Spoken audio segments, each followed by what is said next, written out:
சென்னையில் இன்று நடந்த பாஜக செயற்குழு கூட்டத்தில் 7 தீர்மானங்கள் நிறைவேற்றப்பட்டன. சென்னை வானகரத்தில் பாஜக செயற்குழு கூட்டம் நடந்தது. இந்த கூட்டத்தில் மத்திய வேளாண் அமைச்சர் சிவராஜ் சிங் சௌகான், மத்திய இணையமைச்சர் எல் முருகன், பாஜக மாநில தலைவர் அண்ணாமலை, பாஜக மூத்த தலைவர் தமிழிசை, மாநில செயற்குழு உறுப்பினர்கள், மாவட்ட தலைவர்கள், மாநில நிர்வாகிகள் பங்கேற்றனர். இந்த கூட்டத்தில் கள்ளக்குறிச்சி கள்ளச்சாராய சம்பவத்தில் சிபிஐ விசாரணைக்கு உத்தரவிட வேண்டும், தென்னை மற்றும் பனை மரங்களில் இருந்து கள் இறக்க அனுமதிக்க வேண்டும், மேகதாது, முல்லை பெரியாறு அணை, சிலந்தி ஆறு, பாலாறு குறுக்கே தடுப்பணை கட்டுவதை தடுக்க தவறிய திமுகவிற்கு கண்டனம் தெரிவிப்பதுடன் அதனை தடுக்க நடவடிக்கை எடுக்க வேண்டும், தேர்தல் அறிக்கையில் கூறியவாறு அனைத்து அரசு ஊழியர்களின் கோரிக்கையை நிறைவேற்ற வேண்டும், தமிழக சட்டம் ஒழுங்கை பராமரிக்கும் சக்தியை இழந்துவிட்ட திமுக அரசுக்கு கண்டனம், நாடாளுமன்றத்தில் தமிழர்களின் கலாச்சார அடையாளமான செங்கோலை அவமதித்ததற்கு கண்டனம், மாநில கல்விக் கொள்கை குறித்த முன்னாள் நீதிபதி சந்துரு அறிக்கைக்கு கண்டனம் என 7 தீர்மானங்கள் நிறைவேற்றப்பட்டன.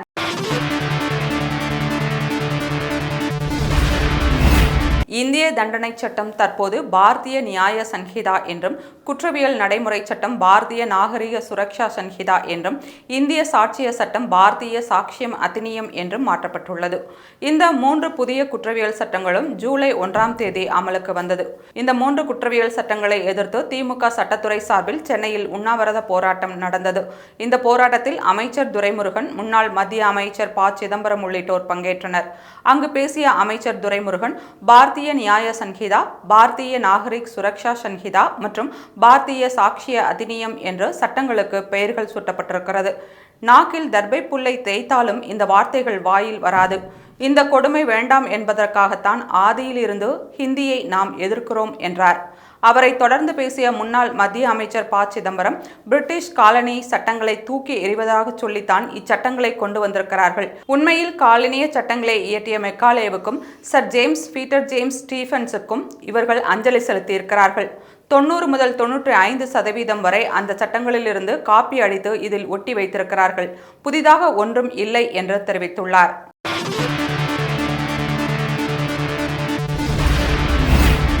எலான் மஸ்கின் டெஸ்லா நிறுவனம் இந்தியாவில் தொழிற்சாலை துவங்க திட்டமிட்டு வந்த நிலையில் அந்நிறுவன அதிகாரிகள் இதற்கான முயற்சிகளை தொடராததால் டெஸ்லா இந்திய சந்தையில் நுழைவது கேள்விக்குறியாகியுள்ளது. மின்சார கார் தயாரிப்பில் உலகின் முன்னணி நிறுவனமாக எலான் மஸ்கின் டெஸ்லா விளங்குகிறது. சீனாவில் அந்நிறுவனத்திற்கு கார் தயாரிக்கும் ஆலை உள்ள நிலையில் இந்தியாவிலும் ஆலை துவங்க திட்டமிட்டது. இது தொடர்பாக இந்திய அரசும் டெஸ்லா நிறுவனமும் பேசி வந்தன. இதற்காக எலான் மஸ்க் இந்தியா வர இருந்தார். அவரது வருகையின் போது டெஸ்லா மின் வாகன உற்பத்தி ஆலை மற்றும் விற்பனை பிரிவு உள்ளிட்டவற்றிற்கு பல கோடி ரூபாய் மதிப்பிலான முதலீட்டு திட்டங்களை அறிவிப்பார் என எதிர்பார்க்கப்பட்டது. ஆனால் அவரது வருகை நாடாளுமன்றம் தேர்தல் காரணமாக ஒத்திவைக்கப்பட்டது. மோடி பிரதமராக பதவியேற்ற போதும் எலான் மஸ்க் தன் வாழ்த்து பதிவில் இந்தியாவில் தன் நிறுவனம் உற்சாகமான பணிகளை செய்ய ஆவலுடன் காத்திருப்பதாக தெரிவித்திருந்தார். இதையடுத்து டெஸ்லா நிறுவனத்தின் இந்திய முதலீடுகள் உறுதிப்படுத்தப்பட்டதாக தொழில்துறையினரால் கருதப்பட்டது. இந்த நிலையில் டெஸ்லா நிறுவனத்தின் அதிகாரிகள் முதலீடு சம்பந்தமாக இந்திய அதிகாரிகளை தொடர்பு கொள்வதை நிறுத்தியுள்ளதாக ப்ளூம்பெர்க் அறிக்கையில் தெரிவிக்கப்பட்டுள்ளது. நிதி பிரச்சனைகள் காரணமாக இந்தியாவில் புதிய முதலீடுகளை மேற்கொள்ளும் திட்டம் எதுவும் டெஸ்லாவிடம் இல்லை என்று கூறப்படுகிறது.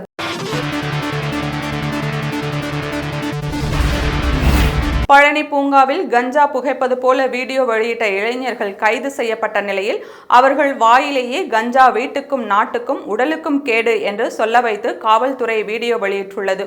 திண்டுக்கல் மாவட்டம் பழனி தண்டாயுதபாணி சுவாமி கோவிலுக்கு உட்பட்ட சிறுவர் பூங்காவில் 6 இளைஞர்கள் கஞ்சா புகைப்பது போலவும் கஞ்சா போதையில் ஆங்காங்கே விழுந்து கிடப்பது போலவும் ரீல்ஸ் வீடியோ எடுத்து இன்ஸ்டாகிராமில் பதிவு செய்தனர். இந்த வீடியோ இணையத்தில் பரவி சர்ச்சையை ஏற்படுத்திய நிலையில் அந்த வீடியோ வெளியிட்ட 6 பேரை காவல்துறை கைது செய்தது. இந்நிலையில் எந்த பூங்காவில் கஞ்சா புகைப்பது போல சிறுவர்கள் ரீல்ஸ் எடுத்தார்களோ அதே பூங்காவில் கஞ்சா போதையில் எந்தெந்த இடத்தில் அமர்ந்து வீடியோ செய்தார்களோ அதே இடத்தில் வைத்து கஞ்சா வீட்டுக்கும் நாட்டுக்கும் உடலுக்கும் கேடு, சிறுவர் பூங்கா சிறுவர்களுக்கானது, சீர்கேடுகளுக்கானது அல்ல, கஞ்சா எதற்கு எனக்கு, கல்வி இருக்கு நமக்கு, கல்வி தரும் பாதை இருக்க இழிவு தரும் போதை எதற்கு என பல்வேறு விழிப்புணர்வு பதாகைகளை ஏந்தியபடி அந்த சிறுவர்களை வீடியோ எடுத்து காவல்துறை வெளியிட்டுள்ளது.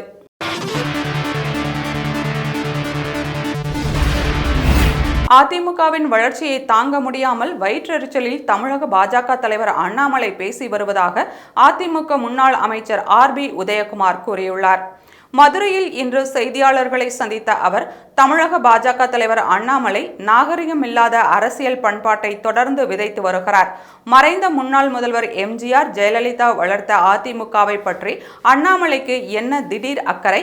டெல்லியில் பிரதமர் மோடியின் அருகில் அதிமுக பொதுச் செயலாளர் எடப்பாடி பழனிசாமியை உட்கார வைத்துவிட்டு தமிழகத்தில் அதிமுகவின் அடித்தளத்தை அசைத்து பார்க்கிற வேளையில் அண்ணாமலை தொடர்ந்து ஈடுபட்டாரா இல்லையா என்று மனசாட்சியை தொட்டு சொல்லட்டும். அதிமுகவை பற்றி எங்களை போன்ற தொண்டர்களுக்கு இல்லாத கவலை அண்ணாமலைக்கு ஏன் வருகிறது? அண்ணாமலை அதிமுக தொண்டரா, பாஜக தொண்டரா? ஆடு நனைகின்றது என்று ஓநாய் அழ தேவையில்லை. அண்ணாமலை போன்றவர்களின் அனுதாபம் அதிமுகவுக்கு ஒருபோதும் தேவையில்லை. பாராளுமன்ற தேர்தலில் கோவையில் கோடிக்கணக்கான பணத்தை வாரி இறைத்தும் அண்ணாமலையை மக்கள் நிராகரித்து விட்டார்கள். வாரணாசியில் 2014-2019 ஆண்டு தேர்தல்களில் பெற்ற வாக்கை விட குறைவான வாக்குகளையே இம்முறை பிரதமர் மோடி பெற்றுள்ளார். அண்ணாமலை போன்ற தகுதி இல்லாத பேராசை கொண்ட நபர்களால் தான் பெரும்பான்மை கிடைக்காமல் கூட்டணி கட்சி தயவில் பாஜக மத்தியில் ஆட்சி அமைத்துள்ளது. அதிமுக வளர்ச்சியை, எடப்பாடி பழனிசாமியின் வளர்ச்சியை தாங்கிக் கொள்ள முடியாமல் வயிற்றெரிச்சலில் வார்த்தையை கொட்டுகிறார் அண்ணாமலை. அதிமுக பொதுச் செயலாளர் எடப்பாடி பழனிசாமியை துரோகி என்று பேசிய அண்ணாமலை அந்த வார்த்தையை வாபஸ் பெற வேண்டும். இனியும் அதிமுக தொண்டர்களை சீண்டி பார்க்க வேண்டாம். அதிமுக தொண்டர்கள் கொதித்து எழுந்தால் என்ன விளைவுகளை அண்ணாமலை எதிர்கொள்வார் என்று தெரியாது. அதிமுகவை யாராலும் அழிக்க முடியாது. அண்ணாமலை அல்ல, எந்த கொம்பனாலும் அதிமுகவை அழிக்க முடியாது. இது அம்மாவின் ஆன்மா மீது சத்தியம். அண்ணாமலைக்கு ஒரு எச்சரிக்கையாகவே சொல்லுகிறேன். அதிமுக தொண்டர்கள் கொதித்து எழுந்தால் அண்ணாமலை போன்றவர்கள் அரசியலில் இருந்து அப்புறப்படுத்தப்படுவார்கள். நாவடக்கம் இல்லாத அண்ணாமலை தரம் தாழ்ந்து பேசுவதை நிறுத்திக் கொள்ள வேண்டும் என்று எச்சரிக்கை விடுத்துள்ளார்.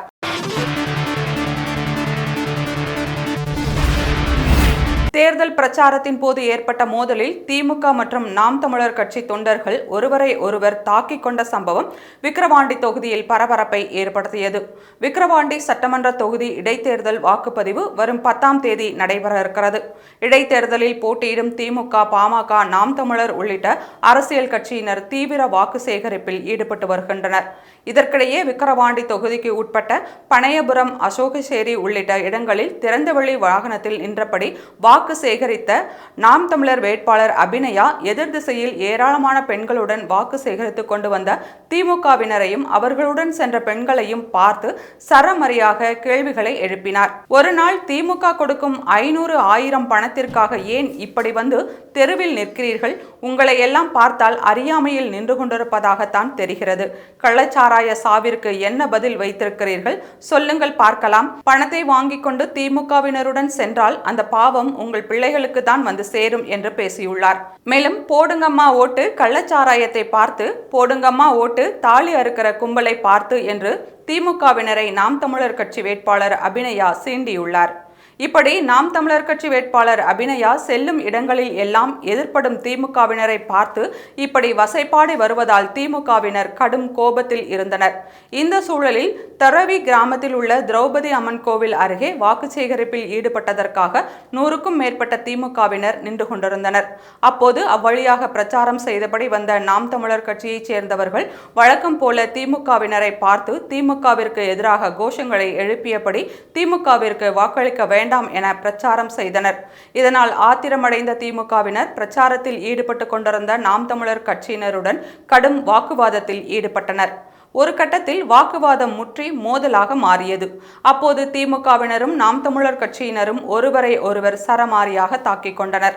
இதை கண்டு அதிர்ச்சியடைந்த போலீசார் மோதலில் ஈடுபட்ட திமுக மற்றும் நாம் தமிழர் கட்சியினரை தடுத்து நிறுத்தி இரு தரப்பினரையும் அப்புறப்படுத்தினர்.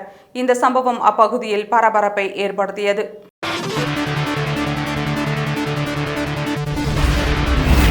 இளநிலை நீட் தேர்வு மீண்டும் நடத்தப்பட வேண்டும் என்று காங்கிரஸ் தலைவர் மல்லிகார்ஜுன கார்கே வலியுறுத்தியுள்ளார். இது தொடர்பாக அவர் வெளியிட்ட பதிவில், நீட் யூஜி தேர்வில் வினாத்தாள்கள் எதுவும் கசியவில்லை என்று மோடி அரசு உச்சநீதிமன்றத்தில் தெரிவித்துள்ளது. லட்சக்கணக்கான இளைஞர்களை நம்ப வைக்கும் நோக்கில் அப்பட்டமான இந்த பொய் சொல்லப்படுகிறது. அரசின் இந்த முயற்சியால் அவர்களின் எதிர்காலம் பாழாகி வருகிறது. ஒரு சில இடங்களில் மட்டுமே முறைகேடுகள் நடந்துள்ளன என்று மத்திய கல்வி அமைச்சகம் கூறியுள்ளது. இது தவறானது. பாஜக, RSS கல்வி சட்ட விரோத குழுவை ஊக்குவித்து ஒட்டுமொத்த கல்வி முறையையும் கையகப்படுத்த தெளிவுபடுத்தியுள்ளது.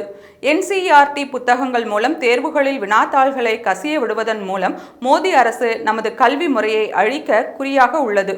நாங்கள் எங்கள் கோரிக்கையை மீண்டும் வலியுறுத்துகிறோம். நீட் UG மீண்டும் நடத்தப்பட வேண்டும். வெளிப்படையான முறையில் தேர்வு நடத்தப்பட வேண்டும். வினாத்தாள் கசிவு முறைகேடுகள் அனைத்தும் உச்சநீதிமன்றத்தின் மேற்பார்வையில் முழுமையாக விசாரிக்கப்பட்டு குற்றவாளிகள் மீது கடுமையான நடவடிக்கை எடுக்கப்பட வேண்டும். மோடி அரசு தனது தவறுகளில் இருந்து விடுபட முடியாது என தெரிவித்துள்ளார்.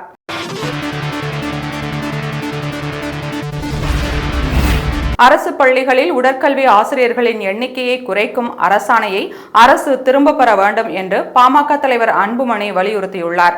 அவர் வெளியிட்டுள்ள அறிக்கையில், தமிழ்நாட்டில் அரசு உயர்நிலைப் பள்ளிகள் மற்றும் மேல்நிலைப் பள்ளிகளில் உடற்கல்வி ஆசிரியர் பணியிடங்களின் எண்ணிக்கை 33% வரை குறைக்கப்பட்டிருக்கிறது. பள்ளி மாணவர்களிடையே விளையாட்டை வளர்க்க வேண்டும் என்று அனைத்து தரப்பினரும் வலியுறுத்தி வரும் நிலையில், மாணவர்களின் விளையாட்டு திறனை மழுங்கடிக்கும் வகையிலான இந்த நடவடிக்கை கடுமையாக கண்டிக்கத்தக்கது.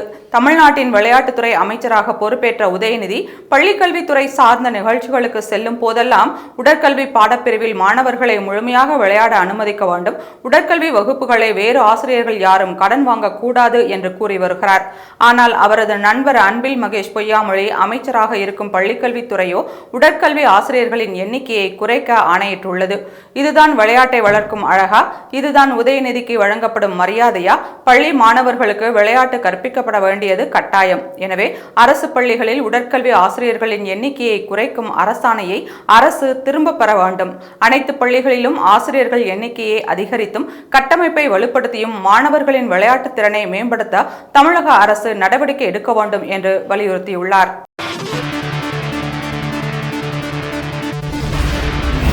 தாராபுரத்தில் சுமார் 2 லட்சம் மதிப்புள்ள யானை தந்தம் மான் கொம்பை விற்பனைக்காக எடுத்துச் சென்ற போது வன சரகத்துறையினரிடம் 4 பேர் கொண்ட கும்பல் கையும் களவுமாக சிக்கியது.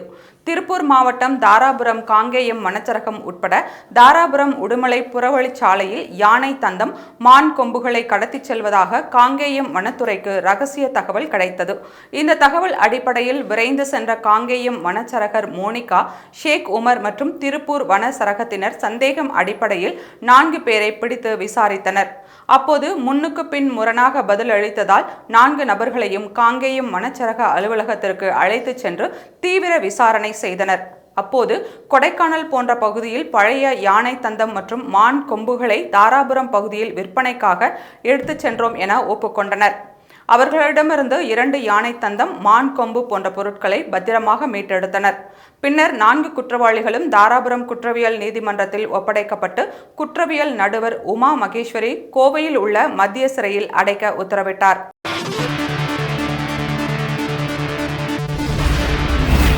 பகுஜன் சமாஜ் கட்சி மாநில தலைவர் கொலைக்கு ஆட்டோ ஓட்டுநர் ஸ்கெட்ச் போட்டு கொடுத்ததாக தகவல் வெளியாகி பரபரப்பை கிளப்பியுள்ளது. சென்னையில் பகுஜன் சமாஜ் கட்சியின் மாநில தலைவர் ஆம்ஸ்ட்ராங் வெள்ளிக்கிழமை படுகொலை செய்யப்பட்டார். அவரது கொலைக்கு பல்வேறு அரசியல் கட்சி தலைவர்களும் கண்டனம் தெரிவித்தனர். இந்த வழக்கில் 8 பேர் சரணடைந்தனர். இந்த சூழலில் ஆம்ஸ்ட்ராங் கொலை தொடர்பாக பல்வேறு திடுக்கிடும் தகவல்கள் வெளியாகி இருக்கிறது. அதன்படி பெரம்பூர் பகுதியைச் சேர்ந்த ஆட்டோ ஓட்டுநரும் ஹிஸ்டரி ஷீட்டர்ஸ் குற்றவாளியுமான திருமலை என்பவர் ஆம்ஸ்ட்ராங் வீடு உள்ள பகுதியில் இருக்கும் பள்ளி அருகே ஆட்டோவை நிறுத்துவது போல 1 வாரமாக நோட்டமிட்டு வந்துள்ளார். அப்போது தான் கட்டி வரும் வீட்டுக்கு ஆம்ஸ்ட்ராங் அடிக்கடி வருவதை நோட்டமிட்ட திருமலை இது தொடர்பாக கொலையாளிகளுக்கு தகவல் கொடுத்துள்ளார். அதன் பிறகே இந்த கொலை சம்பவம் அரங்கேறியிருக்கிறது. இந்த கொலை வழக்கில் சரணடைந்த புன்னை பாலு என்பவர் போலீசாரிடம் கொடுத்த வாக்குமூலத்தில், எனது அண்ணன் ஆற்காடு சுரேஷை கொலை செய்ததுடன் ஆம்ஸ்ட்ராங் தரப்பினர் எனக்கும் கொலை மிரட்டல் விடுத்தனர். தொடர் கொலை மிரட்டல் வந்ததால் என் மனைவி என்னை விட்டு பிரிந்து சென்று விட்டார். அண்ணன் ஆற்காடு சுரேஷின் பிறந்த நாளில் திட்டமிட்டு கொலை செய்தோம் என்று கூறியுள்ளார். மேலும் ஆம்ஸ்ட்ராங் குத்துச்சண்டை தெரிந்தவர் என்பதால் அவரை எவ்வாறு கொலை செய்வது என திட்டமிட்டு கொடூரமாக தீர்த்து கட்டியதும், வெட்டும் போது தடுக்க முயன்றால் நாட்டு வெடிகுண்டை வீசி கொலை செய்யவும் தயார் நிலையில் இருந்ததாகவும் போலீசார் விசாரணையில் அம்பலமாகியுள்ளது.